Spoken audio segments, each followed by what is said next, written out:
the first thing that came was the title and some imagery which was taken from some of the early experiments in stroboscopic photography.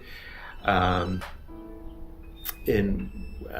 probably know the famous photos of a naked man running, which has photos taken every 10 milliseconds or something like that, and that's overlapped to show the imagery of sort of frozen motion, if you like. So we had the title Time Dance and this idea of kind of motion that is frozen, or at least that the memory of the motion is laid out through the visuals. And we then went off quite separately and started working on some ideas for what that might mean, both musically and in terms of dance. And quite early on, Daniel had some dancers from the New Zealand School of Dance involved, and he just videoed over 2 weeks. He just filmed a whole load of dance footage without really knowing what the music was. I vaguely talked about the idea of using some Bach in there. So he just had some Bach partita playing while they were filming this, just to get the general sense and mood. So that was all I saw, was just a couple of days of filming. And I then wrote the entire score without having seen anything else.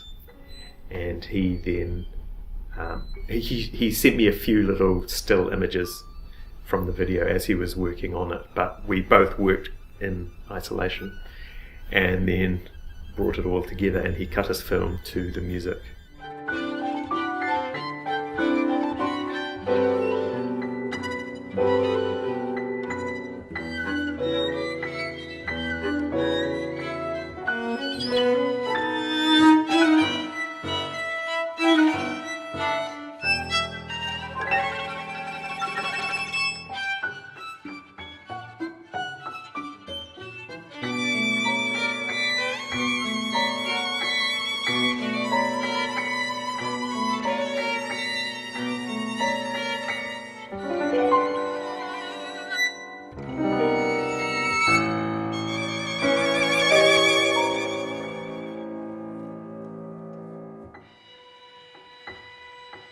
Early on, when we'd been talking about the idea of time dance, I had sat down and really thought what that might mean. So the piece works on 3 layers of memory. The first is through a lot of the use of repetitive looping, although the loop lengths change quite a lot, and often independently amongst the different instruments. So in the 5th movement, for example, you just get these little 3-note cells out of the Bach which loop in varying durations. The second layer, there's a sort of longer term layer of memory, and there's a couple of ways that works. The first is, in a couple of the movements, there's a form of what's known as mensural canon, which just means that you have the same tunes being played at the same time, but one is stretched out, kind of like a time stretch effect. And those layer over each other, sometimes amongst all of the instruments, sometimes just amongst a couple of them. There's also, in that longer term level, there's some live electronics that are constantly listening to the live audio, and then just at the end of each movement you hear them fading up, and it sort of averages and sustains all the sounds that you've been listening to for the last minute and creates a single sustained sonority or chord out of them, which just has this kind of little electronic wash at the end of each movement, so that you sort of hear a sort of summed recollection of what you've just been listening to, of the overall harmonies. And the last level is the one that spans, how long is it now, 300 years? 350 years, whatever it is, that goes back to the B minor suite on which it's based. For the B minor suite, the relationship is that the top line of the suite, the top melodic line is that I think the violin or the flute are playing in the Bach original, forms a lot of the important pitch material of Time Dance, but it's completely reharmonized and often manipulated, stretched, looped, it's had a lot done to it so that not a lot of people pick up the reference.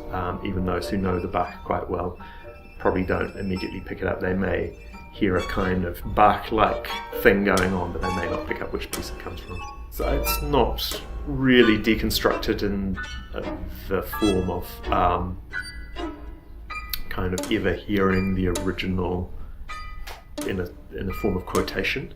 So it's not really used as quotation. It's much more cellular, fragmented level than that. But it does really inform the whole work. So it's perhaps maybe what's a better term for it, a sort of atomization of it, that the work is really pulled apart into and sort of blown out to this 40-minute score, whereas I think the original was maybe 12 minutes in total. So the whole thing is kind of stretched and scattered like grains of sand across the 40 minutes. I think because of the purity of Daniel's imagery, the black and white monochrome images, the often almost filigree cobweb-like work that he sometimes creates with the multiple exposures and overlapping of the digital post-production of his imagery. All of those aspects suggested something quite high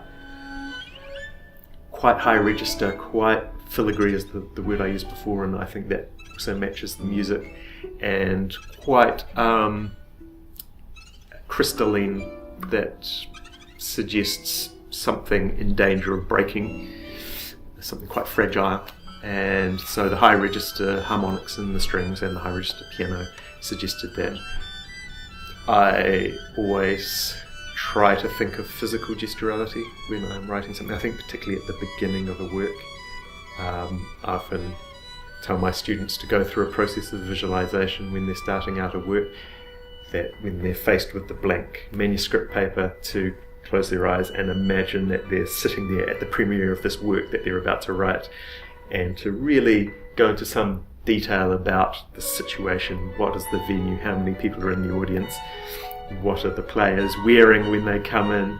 How are they sitting when they're about to play that first note? And then what is that gesture? Well, it's quite humbling, I guess, to have your piece as one of the 3 finalists of the Sounds Contemporary Awards. I know the quality of the other 2 works. I've heard them. I heard Carlo's piece live, and Chris's piece I've heard on a recording, and they're both fantastic works. And to be in that calibre of composer is, to be considered in that calibre of composer is a real honour. And it's, I think, a great chance just to reflect on the quality of composition currently in New Zealand, and feel like you are part of a community of very able and very intelligent and brilliant musicians.